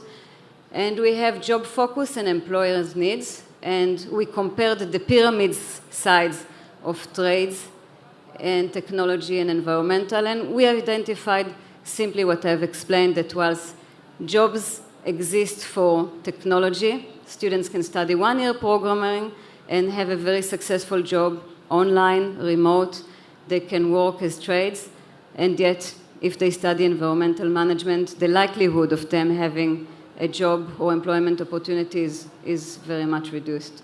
Educational costs can be reduced a lot by vocational education incorporated into existing premises like schools and universities, and more important, connected with projects. So for us, for example, to implement our marine habitat conservation restoration courses, we need to know where are the projects and actually align education with participation in those projects. Education, innovation, and specific practical skill specializations can be achieved by continuing to develop this vocational. Yes. So thank you so much for allowing me to speak in passion about vocational education and more importantly about the environment and our goals here in terms of social development. What we came to achieve from this forum is consultation with government and industry, identify the needs, identify projects worldwide and especially in the region here, so that we can design practical skills for specific regions and setting collaborations so that we can achieve it together. Thank you so much. We want to create impact. Muchas gracias. Shelley. Yo estoy en Venture Capital, pero tengo un background en desarrollo sostenible, que parece así un poco raro. Y me acuerdo con la crisis financiera de 2008, todo ese tema de sostenibilidad pasó a ser un nice to have, en que las empresas muchas veces pensaban, vamos a poner algo por arriba o al lado. Y es importante empezar con los jóvenes para integrar eso en su vida permanente. Y un ejemplo muy chistoso que ocurrió la semana pasada: yo viví en Europa muchos años y los estudiantes empezaron a hacer procesos de reciclaje en escuela. Entonces fueron los niños que enseñaron a sus papás a hacerlo como un proceso diario. En San Francisco, una ciudad de pioneros innovadores, la semana pasada en la prensa, la primera página, los ciudadanos de la ciudad de San Francisco se recusan a tener que separar la basura porque dice que no es su trabajo, tiene que ser el municipio. Entonces nos da cuenta un poco de cómo tenemos las mentes de la gente que por un lado está a cambiar el mundo y por otro lado dice como derecho social, yo no lo voy a hacer. Y entonces este tipo de práctica es muy importante que empiece desde joven. Muchas gracias. Y finalmente pasamos a Luciana, que nos va a hablar del Instituto Crescer no Brasil.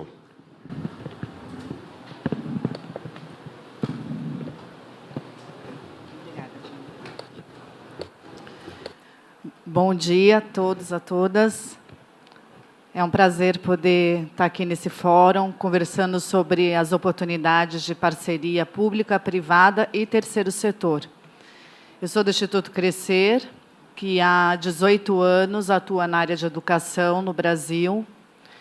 É uma iniciativa formada por professores da educação básica. Nosso trabalho começou na educação básica, ajudando as instituições de ensino, escolas públicas e privadas, a incorporarem a tecnologia no dia a dia do trabalho que elas fazem junto aos alunos. Isso em 2000, o trabalho começou com essa ideia, e hoje, passado aí 18 anos, com as mudanças que nós temos tido na sociedade, que nós temos tido aí na economia, nas oportunidades de empregabilidade, nós, muito mais do que falar de uso de tecnologia, nós temos ajudado as instituições de ensino a repensar o trabalho que elas vêm fazendo, buscando implementar, pensar em uma nova escola que tem outras ideias, uma nova escola que tem uma outra forma de trabalhar, que tem uma outra forma de se relacionar com os alunos e com a sua comunidade. Pode passar, por favor. O Instituto Crescer, ele tem uma atuação nacional, ele está no Brasil, a gente tem parceria com várias secretarias de educação, e nós também temos 8 espaços de formação no Brasil. Em São Paulo, Juiz de Fora, Belo Horizonte, Aracaju, Maceió e em Teresina. Além disso, nós temos trabalhado na Argentina, com a rede franciscana na Argentina, são 17 escolas em diferentes lugares da Argentina, com o Chile e com a Fundação Cartes no Paraguai. E já trabalhamos em outros projetos, como Moçambique, Omã, Malásia e com a Itália. Nós somos hoje uma equipe de aproximadamente 240 pessoas que hoje atuam no Instituto Crescer. Pode passar, por favor. Para vocês terem uma ideia, o ano passado nós trabalhamos em 121 municípios no Brasil, com a Fundação Cartes no Paraguai e 17 escolas na Argentina, e fizemos um trabalho diretamente com 7.600 educadores, 620 pessoas de comunidades e 17 mil jovens. Pode passar, por favor. O Instituto Crescer, ele começou o seu trabalho junto aos professores, né, com essa ideia de apoiá-los para que incorporassem as tecnologias no dia a dia da sala de aula e, dessa forma, pudessem aprimorar o processo de aprendizagem. Com o passar do tempo, nós acabamos também tendo uma atuação migrando para a área de qualificação profissional de jovens. Algumas instituições que apoiam os nossos projetos tinham interesse de fazer uma atuação diretamente com o jovem dentro desse tema da inovação, do uso de tecnologias, do trabalho com robótica, e nós acabamos passando a trabalhar também com esse público. E juntando, e por conta disso, dessa diversidade, num determinado momento também, apareceram oportunidades da gente trabalhar com a comunidade, buscando, por meio da tecnologia, fazer um trabalho junto às comunidades, às lideranças comunitárias, para repensar o trabalho que elas... para repensar aquele espaço, para repensar, por meio da tecnologia, pensar como é que a gente pode ajudar a desenvolver essas comunidades. Então, hoje o Instituto ele acabou ampliando seu espectro de trabalho. Hoje a gente tem um trabalho junto às escolas públicas, repensando o trabalho que a escola pública vem fazendo. Nós temos uma frente de trabalho diretamente junto aos jovens e também temos uma outra frente de trabalho que envolve o desenvolvimento comunitário.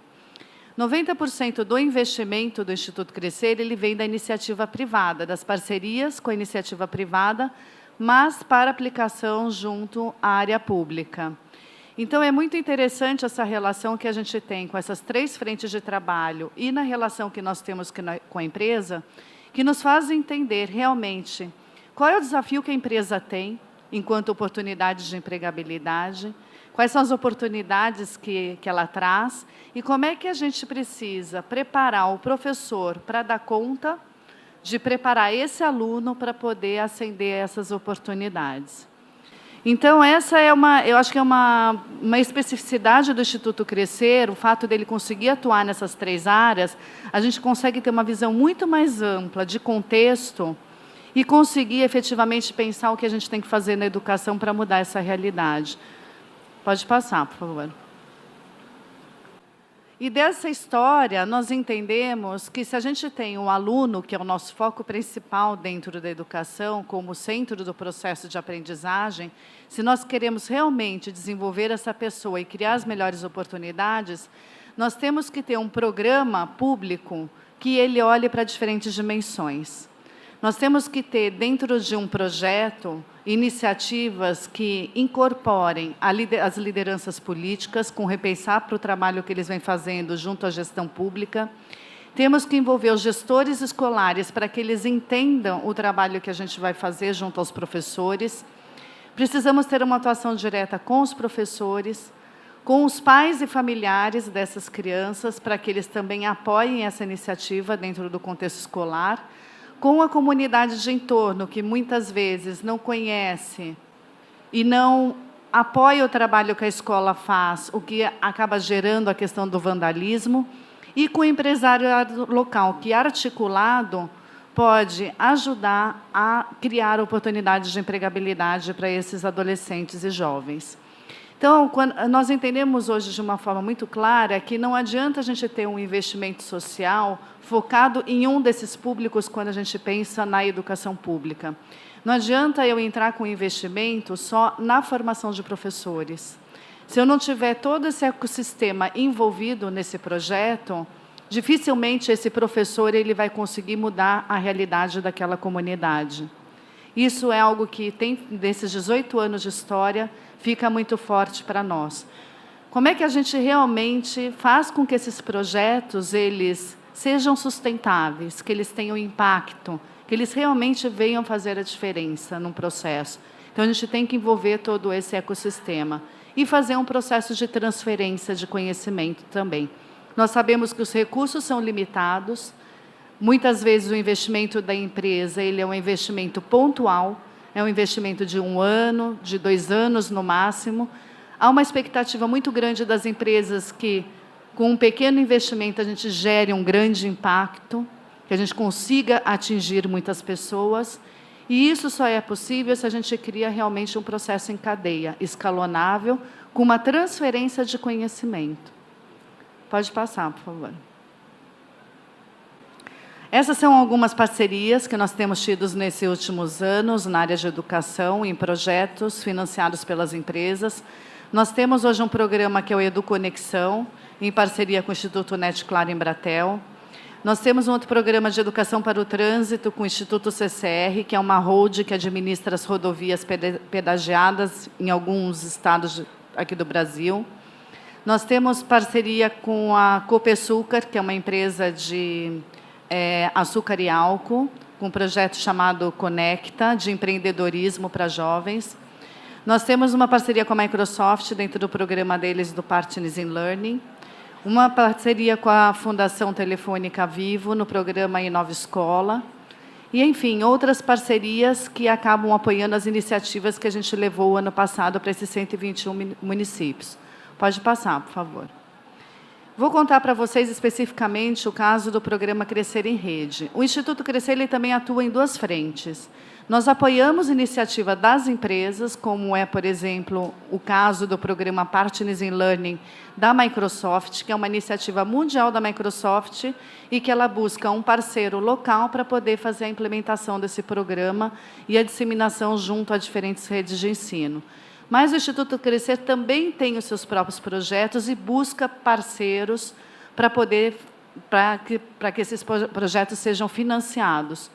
Um desses projetos é o programa Crescer em Rede. Ele é um programa que ele visa fomentar a inovação educacional, fazer com que as escolas, as redes de ensino consigam repensar o trabalho que elas vêm fazendo e, com isso, envolver e engajar cada vez mais os alunos na aprendizagem. Esse projeto ele envolve alguns recursos. Avaliação de práticas educacionais inovadoras, nós começamos fazendo um diagnóstico da rede do ensino no momento que ela está e o quanto ela entende de inovação no contexto escolar. Ações diretamente ligadas às lideranças educacionais, então a gente tem um trabalho junto com as lideranças para que elas entendam o trabalho que será feito e possam apoiar essas iniciativas na rede. Um trabalho diretamente com a formação de professores.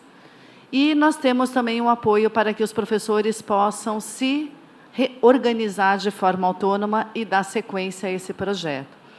Esse projeto ele foi reconhecido em 2011 pelo Ministério da Educação como um programa de qualidade e ele se tornou uma tecnologia disponível dentro do Guia de Tecnologias Educacionais do MEC. E, em 2014, nós sistematizamos muito desse trabalho por meio de guias que nós disponibilizamos de forma gratuita online.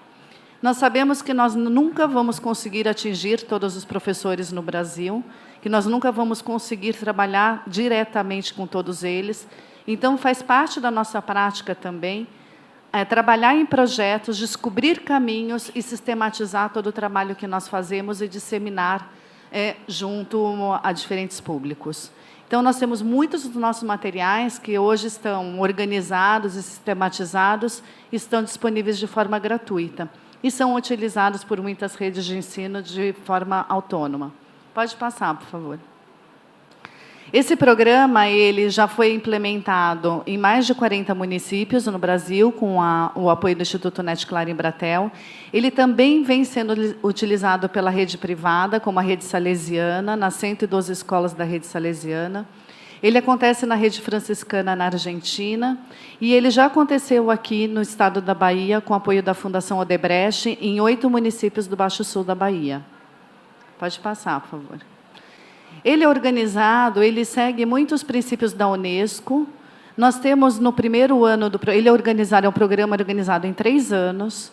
No primeiro ano, a gente foca muito na usabilidade da tecnologia. Como é que a escola entende as tecnologias que ela tem à disposição, os professores, os gestores, como é que eles começam a utilizar o que já existe. Nós buscamos valorizar o que a escola tem, o que a rede de ensino tem, e não pensar que ela só pode fazer com aquilo que ela não tem. Então, dentro do que ela tem, o que é possível fazer? Então, nós estimulamos que eles usem, experimentem, apoiamos para que eles coloquem em prática minimamente uma atividade junto aos alunos.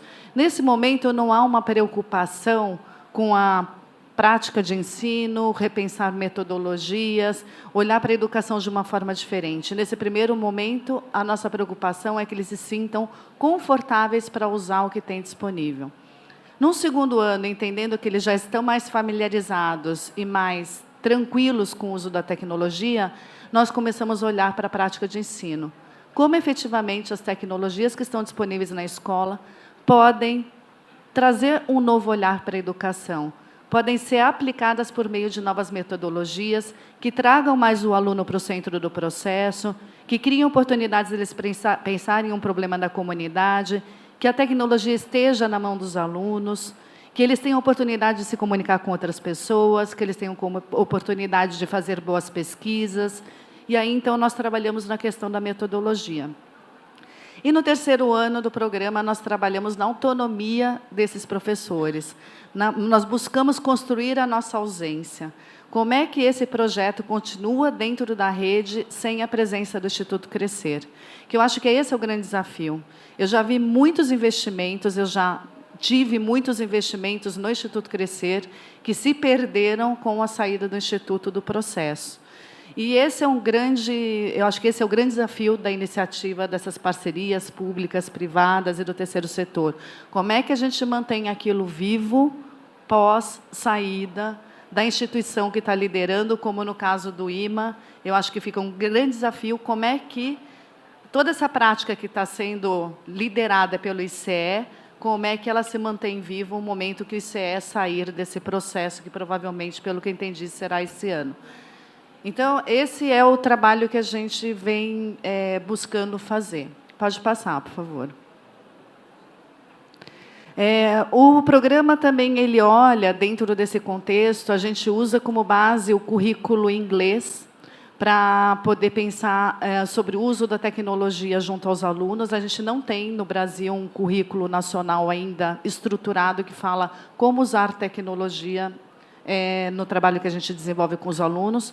E nós gostamos muito do currículo inglês, que ele divide em 3 áreas, em 2 graus de dificuldade. E, a partir desses princípios, nós trabalhamos com os professores. Pode passar, por favor. Nós também enfatizamos muito no programa as competências socioemocionais, que nós consideramos estratégicas para a formação de qualquer sujeito. Muito mais do que conhecimento técnico, as pessoas têm que ter atitude, proatividade, resiliência, compaixão, saber trabalhar em equipe, respeitar o próximo, se preocupar com o meio ambiente. São essas as competências que a pessoa precisa ter para estar no mundo que nós sabemos muito bem qual vai ser. Como disse o Luiz Pinto, nós não temos muita clareza, né, de quais vão ser as oportunidades no futuro, seja de empregabilidade ou de trabalho. Então, nós temos que trabalhar com essas crianças e jovens para que eles adquiram competências, principalmente as socioemocionais. Pode passar, por favor. Nós também trazemos o foco da educação empreendedora. A gente trabalha muito junto ao Senai também, a gente tem colaborado nesse processo de levar esses programas para a escola, buscando fortalecer nesses jovens a autogestão, a gestão financeira, a resiliência, a empatia, a autorreflexão humilde. Pode passar, por favor. E também, nesse processo, a gente olha muito para o próprio professor. Como é que ele adquire novas competências para ele poder, então, gerir o processo de aprendizagem de uma forma diferente. É um novo professor que tem que ter outras competências e que a gente precisa trabalhar para que ele possa realmente repensar o trabalho que ele vem fazendo. Não é fácil. O professor ele foi formado dentro de um modelo educacional, ele busca reproduzir essa prática. Ainda é muito difícil a gente conseguir fazer um trabalho diferente na escola. O que acontece na maioria das vezes é que a gente faz um puxadinho, é uma aula que o SEBRAE organiza de educação empreendedora, que acontece em um momento muito específico, que é muito bacana. É uma aula de robótica no contraturno, é um jornal da escola, que é um grupo pequeno de alunos que participa. Agora, efetivamente, dizer que a gente tem uma nova escola organizada a partir de outros pilares e que vão dar conta de preparar esses jovens, essas crianças e jovens para o futuro, para um cenário que a gente não sabe muito bem qual será, isso ainda eu vejo muito pouco. Mas a gente tem que envolver, então, também, desenvolver uma série de competências nos professores. Pode passar, por favor. Enfim, esse é um pouco do ciclo nosso de formação. Ele envolve um diagnóstico inicial. A gente tem uma palestra de sensibilização que a gente convida os pais e familiares para entender o que é esse trabalho que vai acontecer dentro da escola e buscar o apoio deles junto das famílias para que a gente possa desenvolver. Tem oficinas para os professores, oficinas para os... E, dentro dessas oficinas, os professores vão desenvolver micropráticas que eles aplicam junto aos seus alunos, ainda dentro desse processo formativo. E, em paralelo, a gente trabalha com as lideranças educacionais, com os coordenadores pedagógicos e os diretores escolares, para que eles possam entender e apoiar o trabalho que os professores vêm fazendo. E aí a gente sistematiza todo esse trabalho que a gente faz e estimula, inclusive, que os professores compartilhem essas práticas com outros professores, sendo professores autores. E nós encerramos esse processo com uma avaliação das práticas inovadoras, buscando comparar o quanto aquela rede de ensino ela se desenvolveu ao longo dessa trajetória. Pode passar. Enfim, esse é um breve histórico, aí um exemplo de um dos trabalhos que nós desenvolvemos, e fica o grande desafio, eu acho que dentro dessa temática das parcerias públicas e privadas e do terceiro setor, que eu incluo, é de realmente como é que a gente dá sustentabilidade para esses projetos após esses financiamentos que são feitos e que muitas vezes se perdem com mudanças de governo e com a falta de um acompanhamento direto lá na ponta. Obrigada. Muito obrigado, Luciana. Yo les tengo que pedir disculpas que retrasamos un poquito la sesión, así que no tenemos espacio de preguntas y mis sugerencias es que puedan hablar con cualquier uno de los participantes afuera de la sesión. Y muchas gracias por su atención. Yo creo que es un tema que siempre vamos a seguir a tener en Virtual Educa, siempre es un tema importante conocer más gente, crear una red más amplia y es el papel de conexión entre el público y el privado que siempre fue parte de su percurso. Yo voy a pasar entonces como cierre, no salgan por favor, que José María Antón tiene puntos importantes para les hablar. Gracias, Luis. A nosotros nos parece que en este nuevo modelo de trabajar en temas exponenciales, los grandes conglomerados empresariales tienen un papel a jugar, además de las empresas en concreto. Y para nosotros es un orgullo tener dos excepcionales presentadores, Luis Pinto, al que desde hace muchos años estamos trabajando con él, Learn Capital, Costa Oeste de Estados Unidos, y el que viene a continuación, Pablo Langa, un consorcio basado en Europa, EDT Partners, que va a coordinar otra sesión en donde lo público y lo privado se mezclan.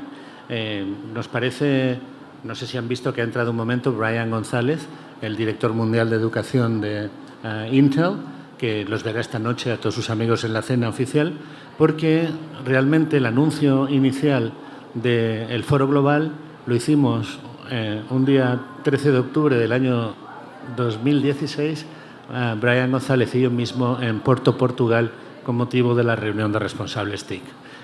Antes de dejarles que sigan con la siguiente sesión, informarles que aquí al lado, en la sala de al lado, 25 parlamentarios de 18 países están en su sesión de la Comisión de Educación, Ciencia, Tecnología, Cultura y Comunicación, que todos los años es de las dos reuniones al año, la de diciembre es en Panamá y la otra es en Virtual Educa. Dado que el año que viene no vamos a tener encuentro en junio, sino que estamos pensando octubre-noviembre en Lima, hemos acordado que vamos a tener una gran reunión de un foro tanto político como de cooperación público-privada, otro foro, en algún sitio de América Latina durante el mes de junio para no romper la tradición de encontrarnos siempre en junio. Sigan ahora con nosotros, con Pablo, con sus invitados y sigan con nosotros todo el tiempo a través de nuestra web. Hay una solicitud, por último, de muchas personas que nos hacen si pueden tener esas presentaciones. Entonces, nosotros encantados de ponerlas en la web. Si ustedes nos las hacen llegar, las subimos y les damos la información donde están las presentaciones de todos estos días. Muchas gracias de nuevo. Quédense aquí. Iniciamos de inmediato la siguiente sesión. Gracias. Luis, esto es tuyo, hermano. Gracias. Obrigado. Obrigado, Cecília. Prazer. Parabéns.